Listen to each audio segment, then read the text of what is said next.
तुम्ही जर शेतकरी असाल आणि कर्जमाफीची प्रतीक्षा करत असाल तर हा व्हिडिओ तुमच्यासाठी खूप महत्त्वपूर्ण आहे. जर तुम्हाला ही कर्जमाफी हवी असेल तर हा व्हिडिओ शेवटपर्यंत नक्की पहा. कारण पुण्यश्लोक अहिल्यादेवी होळकर शेतकरी कर्जमुक्ती योजना 2026चा लाभ मिळवण्यासाठी आता एक महत्त्वाची प्रक्रिया आवश्यक असल्याची माहिती देखील समोर आलेली आहे. अनेक शेतकरी याच एका गोष्टीकडे दुर्लक्ष करत आहेत आणि शेवटी मी अशी एक महत्त्वाची सूचना सांगणार आहे जी प्रत्येक शेतकऱ्यांनी लक्षात ठेवलीच पाहिजे. तर आता शेतकरी बंधूंनो, आज अनेक शेतकरी कर्जमुक्ती योजनेच्या लाभाची वाट पाहत आहेत. पण या प्रक्रियेमध्ये आता एक नवीन आणि महत्त्वाचा टप्पा समोर आलेला आहे. जर ही प्रक्रिया पूर्ण केली नाही तर पुढे अडचणी येऊ शकतात.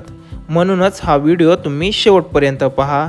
तर आता पुण्यश्लोक अहिल्यादेवी होळकर शेतकरी कर्जमाफी योजना 2026 संदर्भात प्रसिद्ध करण्यात आलेल्या माहितीनुसार कर्जमुक्तीचा लाभ मिळविण्यासाठी ॲग्रीस्टॅक नोंदणी आवश्यक असल्याचे देखील राज्य शासनाच्या माध्यमातून सांगण्यात आलेले आहे. याचा अर्थ असा की या प्रक्रियेमध्ये सहभागी होण्यासाठी सर्वप्रथम तुमच्याकडे ॲग्रीस्टॅकवर नोंदणी करणे गरजेचे आहे.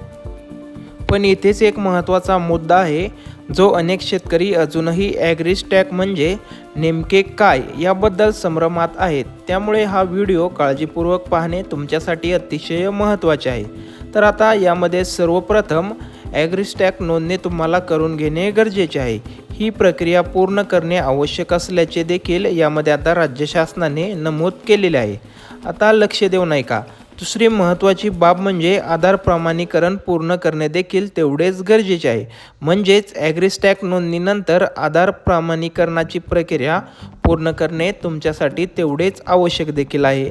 यानंतर तुम्हाला लाभाची जी रक्कम आहे ती DBTद्वारे थेट कर्ज खात्यात जमा करण्यात येणार असल्याची माहिती देखील आता समोर आलेली आहे. याचा अर्थ लाभ तुमच्या आता थेट संबंधित खात्यामध्ये जमा केला जाणार आहे.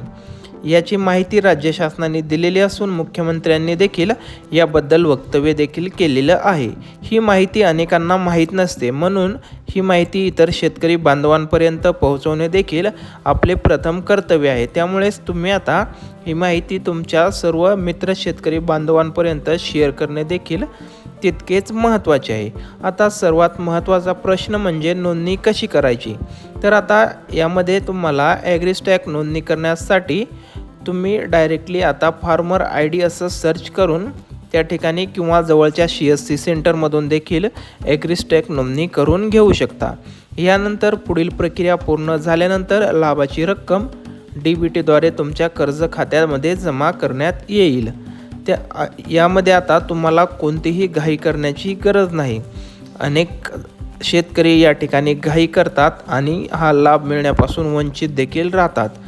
त्यामुळे आता या योजनेसाठी पात्र कोण, तर याबाबत अधिकृत माहिती उपलब्ध झाल्यानंतर आता आमच्या चॅनलच्या माध्यमातून तुम्हाला अपडेट देण्यात येईल. त्यामुळे लगेचच आपल्या चॅनलला सबस्क्राईब करा. तुमचे काही प्रश्न असतील तर कमेंट बॉक्समध्ये नक्की विचारा. भेटूयात एका नवीन व्हिडिओमध्ये नवीन माहितीसह.